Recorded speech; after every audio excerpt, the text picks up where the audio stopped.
My name is Grace Williams, and I was 29 the day my own family decided I didn't live in the house I'd spent years keeping afloat. The moment I turned the key, I knew something was off. The house was too quiet. No TV humming, no clatter from the kitchen, not even the sound of my dad muttering at the news like he always did. Just still air, thick and waiting, the kind of silence that doesn't happen by accident. I set the small faucet adapter I'd bought for Mom's broken sink on the counter. I'd just wired over $300 that morning to cover another forgotten property tax payment. I was exhausted, still smelling faintly of drywall dust from work, and all I wanted was a shower and silence. Instead, I got a silence that felt wrong. When I pushed open the door to my room, my stomach dropped. My room was gone. Not cleaned, not redecorated, gone. The bed I'd slept in since high school had vanished. The shelves were stripped bare. Even the small lava lamp my ex once gave me as a joke was missing. The photos, the soft hoodie always draped over my chair, the stack of blueprints from my last project, all gone. And in my bed, as if she'd always belonged there, was my sister, Hannah. Fast asleep, her hair sprawled across the pillow I'd paid for, her perfume choking the air. Her makeup bag sat open on the nightstand I'd sanded and refinished myself. For a moment, I just stood there, unable to breathe. I thought maybe there'd been a leak. Maybe they were remodeling. Anything that would make sense. Then I heard footsteps behind me. Mom stood in the doorway, holding a grocery bag like she'd just come back from errands. She didn't even look surprised to see me there, more like mildly inconvenienced. Her tone was calm, almost bored. "We took a vote," she said flatly. "You don't live here anymore." That's all, no explanation, no apology, a verdict. I looked at her, then at my sister, snoring softly in my bed. The same sister who texted me that morning asking for money for a new laptop because the one I bought her last year was already too slow. I didn't say a word. Not one. I walked past Mom, grabbed the old duffel bag from the closet, and started packing whatever they hadn't touched. Some clothes, my passport, a folder of documents, my charger. No one stopped me. No one asked what I was doing. Dad wasn't even home, probably avoiding confrontation like always. I could feel Mom watching me from the hall, her silence deliberate. That was her specialty, using quiet like a knife. When I reached the front door, I hesitated for half a second. I looked back at the house, the walls I had repainted, the roof I paid to fix, the furnace I replaced when it died in winter. I remembered every bill, every loan, every sacrifice. And it hit me. They hadn't just kicked me out.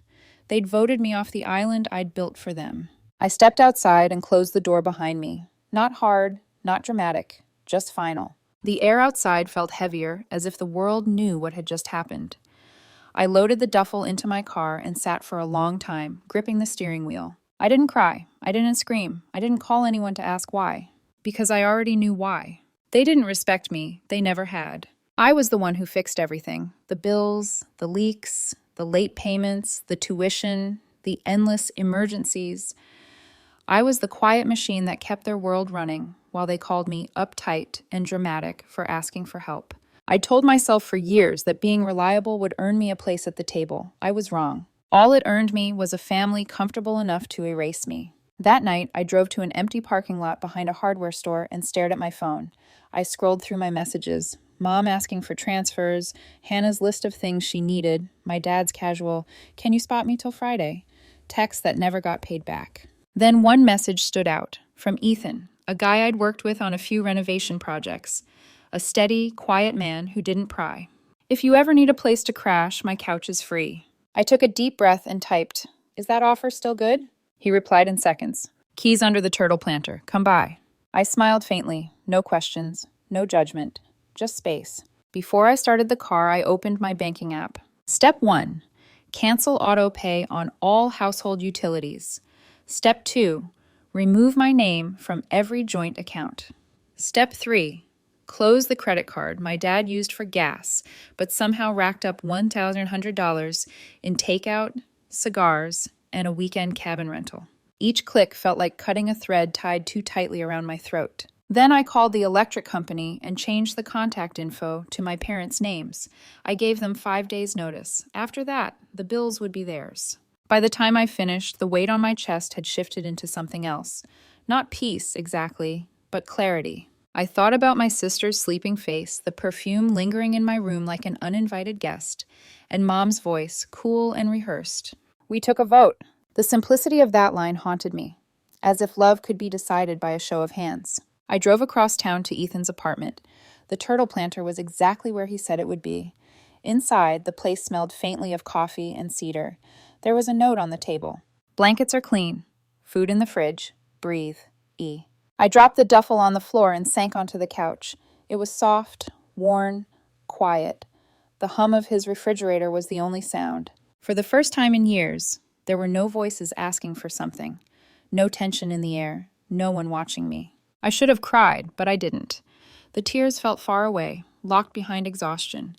Instead, I just sat there, breathing in a silence that didn't feel hostile. I wasn't angry, not yet.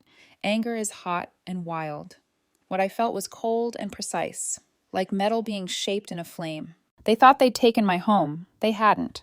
They'd taken away the last illusion I had about them. As I pulled the blanket over myself that night, I stared at the ceiling, at the faint water stain blooming above the lamp, and whispered to no one. Let them feel the silence they gave me. I fell asleep without checking my phone, without wondering who'd call next. They thought they were cutting me off, but what they really did was set me free. When I woke up the next morning on Ethan's couch, it took a few seconds to remember where I was. The air was still, sunlight slipping through the blinds and painting quiet stripes across the floor. For a brief, perfect moment, I thought maybe I'd just fallen asleep watching TV at home. Then the memory of Mom's voice came back. Sharp, cold, final. We took a vote. You don't live here anymore. The words replayed in my head like a ringtone I couldn't silence. I sat up slowly, listening to the hum of the refrigerator, the faint sound of Ethan moving in the kitchen. Coffee? He asked. His voice was casual, easy, like this was just a normal morning and I wasn't a woman who'd been erased from her own house. Please, I murmured. My throat was dry, my heart heavier than my body could carry. He didn't ask questions. He just poured me a mug, set it on the table, and went back to his sketch pad. That small mercy, his refusal to pry, felt like oxygen. The next few days were quiet. I worked my usual shifts at the construction firm, pretended everything was normal. I told my coworkers I was renovating my place and staying with a friend. Nobody needed to know the truth, that the only thing being renovated was my life. No calls came from my parents, no texts, not even a lazy, hope you're okay. It was like I'd never existed. By day 5, I realized something. They weren't going to reach out because they thought I'd cave first. That's how it always worked. They'd break something, I'd fix it. They'd push, I'd bend, they'd test, I'd yield, but not this time. I opened my laptop that night and got to work, not out of spite, but out of clarity. Step 1, utilities. I called every company, electric, water, internet, gas, and confirmed that my name had been fully removed. Then I gave them the updated contact information for my parents. I made sure they couldn't accidentally route a bill to me by mistake. Step 2, finances. The joint checking account my mom had once convinced me to help manage for emergencies closed. My savings transferred to a new bank under my name only. Step 3, the credit card. The one my dad swore he used only for gas. The charges told another story. Cigars, hotel rentals, takeout. I canceled the card mid-scroll. When I hung up, I expected to feel angry, but instead I felt light, like each canceled autopay was a cord cut from my spine. That night, Ethan cooked pasta for dinner. He didn't say much, but after a while, he looked up and said, "You seem calmer." "I think I'm just done," I replied. "Done paying to be disrespected." He nodded, quiet again, but his eyes softened. I could tell he understood more than he said. A week passed, then another. Still nothing. No calls, no texts, no guilt trips. The silence was strange, but not unwelcome. I got used to waking up without demands, without my phone lighting up with, "Can you cover this?" or "Transfer a bit more." For the first time in years, I went to the gym after work. I cooked my own meals. I took long drives with no destination. The silence that had once suffocated me now felt like peace. But peace has a way of making you notice what's broken. On the second Friday, I got a message from my cousin Diana. We weren't close, but she was decent, someone who didn't play the family games. "Hey, Grace, I heard you moved out. Everything okay?" Moved out. The phrase made me freeze. That meant they were already spinning their story. I replied carefully, "I'm fine, just taking some space." She didn't push, but her next line confirmed what I suspected. "Aunt Marla said you needed a break from stress." Stress. That's what they called being kicked out of your own home. I almost laughed. Almost. They were rewriting the story again, just like they always did. In their version, I wasn't the daughter who paid the bills. I was the dramatic one, the problem solver who snapped. That's when I decided I wasn't going to let them rewrite this one. I started documenting everything. Transfers, receipts, screenshots, every penny I'd spent over the past 4 years to keep that house standing. I uploaded everything into a drive labeled Proof. I didn't plan to use it yet, but someday I knew I would. Ethan walked in as I was typing. "You working late?" he asked. "Just sorting some things out." He nodded. "Whatever it is, you'll figure it out. You always do." His quiet faith in me hurt in a way I couldn't explain. I wasn't used to people believing in me without a transaction attached. Weeks slipped into months. Thanksgiving passed with no call. Christmas came and went, and for the first time, I didn't buy presents or decorate anyone's tree. I didn't feel guilty about it either. I spent Christmas Eve on Ethan's balcony, a mug of cocoa in my hand, snowflakes catching in my hair. It was peaceful. So quiet, it almost felt like forgiveness. Until New Year's morning, when my phone finally buzzed. One voicemail from Mom. Her voice was soft, practiced, shaky, in a way that almost sounded rehearsed. "Grace, we need to talk." I played it twice. Then a third time. She didn't apologize. She didn't even ask if I was okay. Just that one line, empty and familiar. By February, there were 17 voicemails. Each one started the same. "Grace, we need to talk." Then March came, and the words changed. "Grace, we made a mistake." I remember sitting at my desk, the sound of those 4 words echoing through the tiny apartment.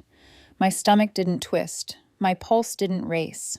I just leaned back in my chair and whispered, almost to myself, "No, Mom, you made a choice." When I finally answered her call, it wasn't because I wanted to reconcile. It was because I was ready to listen. Not to her apology, but to her desperation. And I was going to make sure she understood that the woman she'd voted out wasn't coming back the same. By March, my phone was full of unanswered calls and half-hearted apologies that all started the same way. "Grace, we made a mistake." 17 voicemails, then 29. By the time I reached 59, they blended together like background noise. One long song of regret that played too late. I hadn't blocked them. Not yet. Some small, detached part of me wanted to hear every word, to know just how far they'd fall before realizing the damage wasn't reversible. Mom's tone changed with each message. At first it was polite, the kind of calm she used to mask control. Then came the guilt-laced sighs. Then panic. Then something that almost sounded like begging. Dad never called. Hannah texted once. "Mom wants to know when you'll stop being dramatic." That message said everything I needed to know. By April, the updates started trickling in from relatives, the kind who never take sides until the storm has passed. Uncle David told me the house had a burst pipe in the laundry room. Aunt Sheila mentioned Dad's business had taken a huge hit.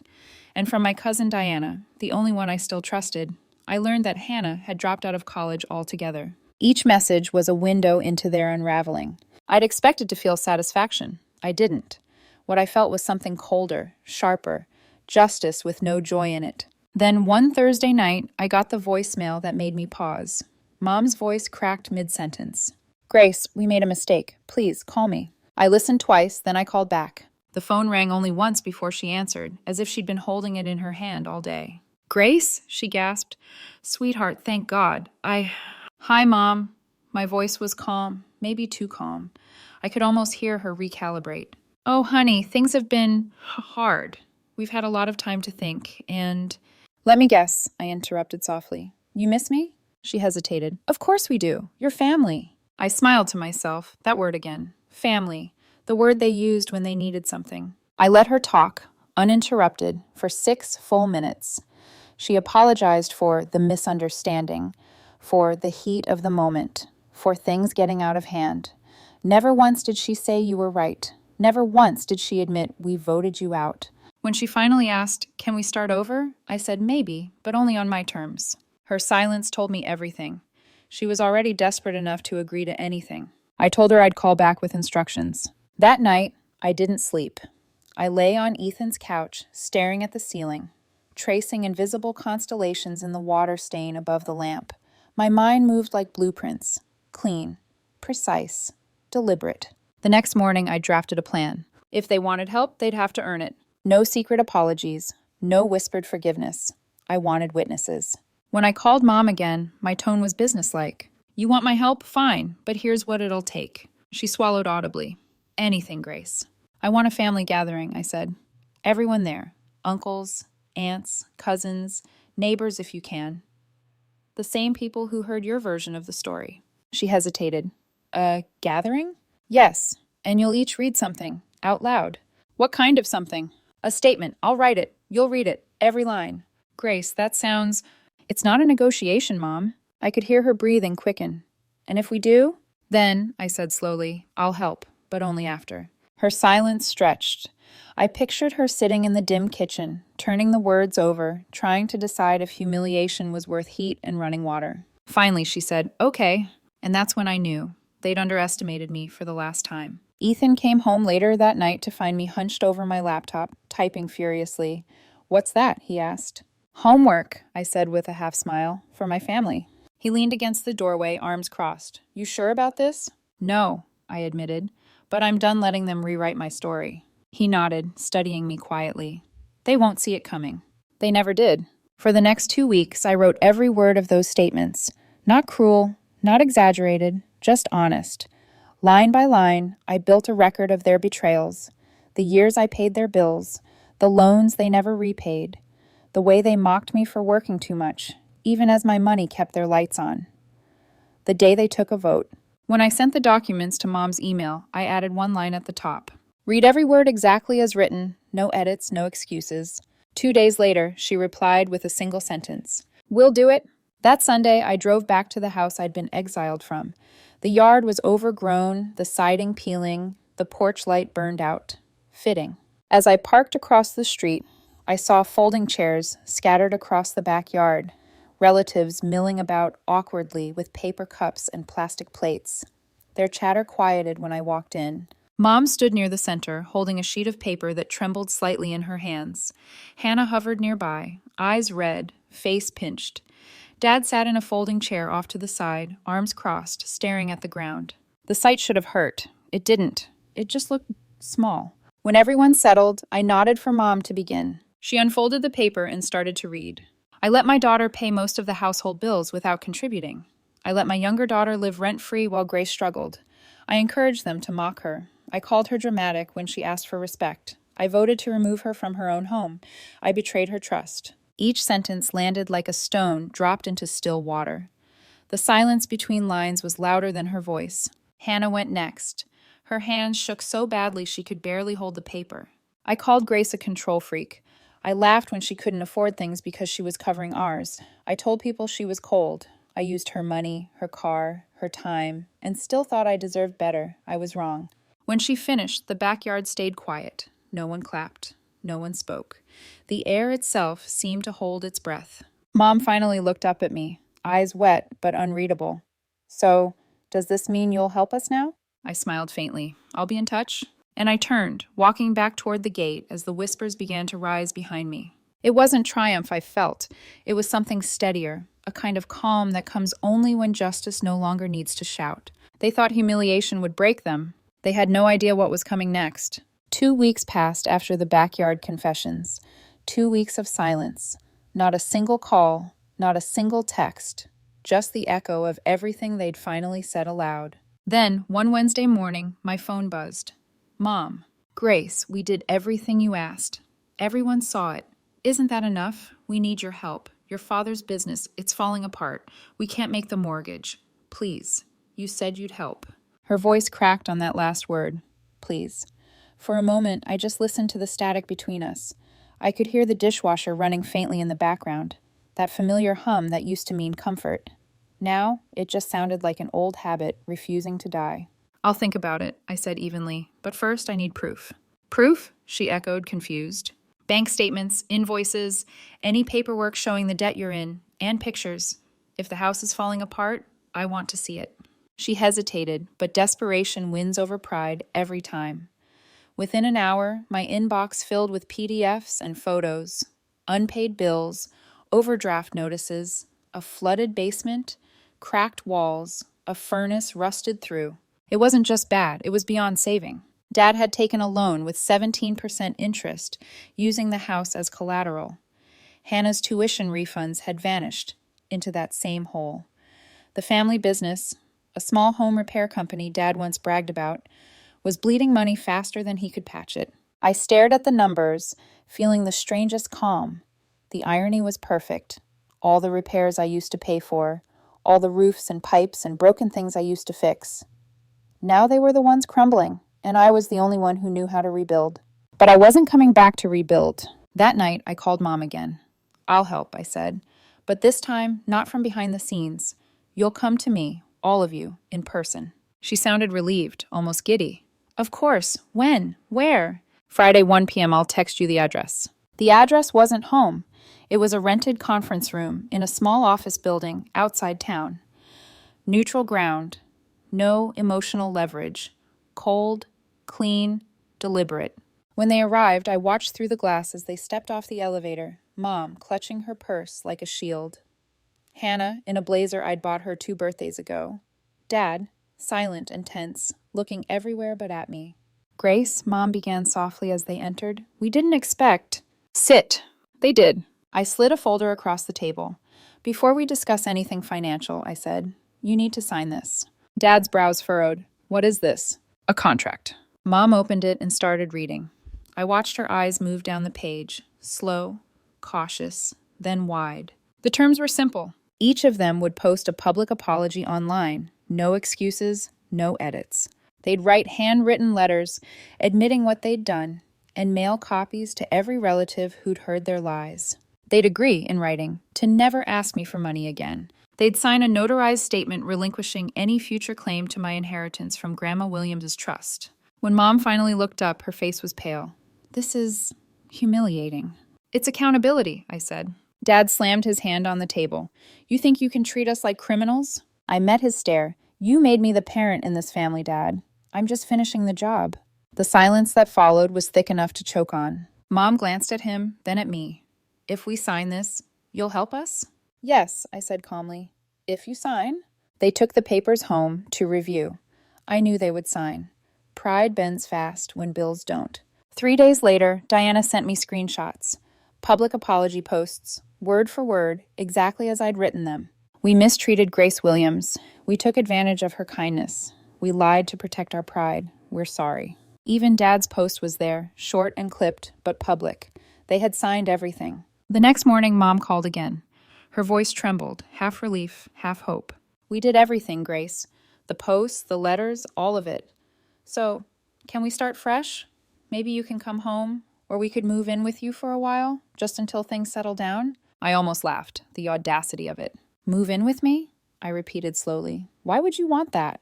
"You have space, don't you? And we could—" I cut her off. "And Mom, there's no money. There never was." She went silent, the kind of silence where you can hear the air shift. "I used that inheritance years ago," I continued, "on my condo, on my life, the one I built without you." "But you promised—" "I promised to help you face the truth," I said, and I did. Her breath caught. I could hear the hurt turn to anger, then to something smaller. "You'd really leave us with nothing?" I let the question hang in the air. Then, softly, "You already did that to me once. I'm just returning the favor." I hung up before she could answer. That night, I sat on my balcony with Ethan. He didn't say much, just handed me a beer and watched the city lights blink below. "Feels done, doesn't it?" he asked quietly. "Almost," I said. "There's one last thing." He glanced at me. "The loan?" I nodded. Dad had taken one out in my name. I could feel it. The numbers didn't add up otherwise. And if I was right, he'd just committed a crime. What they called a mistake was about to become a legal reckoning. And this time I wouldn't be the one paying for it. 2 weeks after the conference meeting, I got the confirmation I'd been waiting for. A call from Jared, an accountant I used to work with on-site projects. His voice was uneasy. "Grace, I think you need to see this," he said. "Your name's listed as a silent partner on a loan. Big one. And the signature, it doesn't look right. It doesn't look—" I went still. "Send it to me." Minutes later, an email arrived. Attached was a scanned loan agreement. $85,000. Signed under Grace Williams. Except it wasn't my signature. It was a cheap imitation. Slanted, shaky, desperate. Dad's doing. He'd used my credit to secure a loan for his collapsing business, likely thinking he could pay it back before anyone noticed. The business failed. The bank came knocking, for me. I stared at that document, my pulse steady, my hands cold. For years, I had been the one quietly cleaning their messes, paying their debts, covering their guilt. But this wasn't a mistake anymore. This was a crime. When Ethan came home that evening, I was sitting on the floor, surrounded by folders, receipts, bank transfers, statements, screenshots, all labeled and color-coded. My life, reduced to proof. He crouched beside me. Grace, what's going on? They used my name, I said simply. Dad forged my signature. I'm pressing charges. He nodded slowly, like someone who understood the cost of peace. Need me to come with you? I gave a small smile. No, this one, I do alone. At the law office, my attorney scanned the papers, his brows knitting together. Identity fraud, falsified documents, and breach of trust, he said. You have enough evidence to make this airtight. I know, I replied. My voice didn't shake. I've been collecting receipts for years. Filing that case felt cleaner than anything I'd done in a decade. It wasn't revenge, it was alignment. The truth, finally matching the record. When the notice reached them, it didn't take long for the fallout to begin. Hannah was the first to call, sobbing, rambling, her words tripping over themselves. Grace, please, you can't do this. The bank's freezing everything. We'll lose the house. You already did, I said quietly. You just didn't notice. I'll do anything, please. Stop, I cut in. I'm not your emergency contact anymore. She hung up, crying. Next came Mom. Her voice was calm, too calm, the tone she used when trying to contain panic. Grace, we understand you're upset. I'm not upset, Mom. I'm done. We know mistakes were made, but dragging your father through court. Don't call it a mistake, I said sharply. He forged my name. He stole my credit. That's not a mistake. That's who he is. There was a long pause, then she whispered, He was desperate. So was I replied, when you voted me out. She said my name like a prayer. I hung up before it could turn into a plea. Weeks later, the house was officially foreclosed. The business was dissolved. Dad's credit shattered. Hannah took a receptionist job at a small dental office. Mom stayed quiet. No more voicemails. No more emails. No more desperate texts. I didn't block them. I wanted the silence to speak for itself. One rainy Friday afternoon, they showed up at my building. I saw them through the security camera. 3 silhouettes under a single umbrella, holding a stack of papers I knew were useless. They buzzed the intercom. Mom's voice cracked through. Grace, we don't want money. We just want closure. I let the silence stretch. The raindrops blurred their faces on the screen. Then I pressed the button. You already had closure. You voted for it. Her hand flew to her mouth. Dad said something I couldn't hear. I ended the call, turned off the screen, and walked away. Later that night, Ethan came home with takeout. He didn't ask questions. He just set the food down and said, You look lighter. I am, I said. It's over. He nodded. Finally. We ate quietly, the sound of rain tapping against the balcony door. For the first time in years, I felt safe. Not proud, not triumphant, just safe. Months passed. I built my new life from the ground up, a condo overlooking the river, a small team at work who respected me, a circle of friends who didn't need anything but my time. Some nights, I'd still wake up thinking I heard my mother's voice calling my name down the hall. Then I'd open my eyes and remember, I didn't live there anymore. I didn't belong to that version of my life. I'd reclaim something they never thought I would, peace. The final voicemail came in the spring, months after the court closed the case. It was from Mom. Her voice was hoarse, defeated. Grace, if you ever listen to this, I just want you to know we understand now. It wasn't a mistake. It was a choice, and we live with it. I deleted it without saving. Not out of cruelty, but closure. Because forgiveness isn't a door you open for them. It's the one you walk through for yourself. Now, when people ask about my family, I tell the truth. They taught me the cost of silence.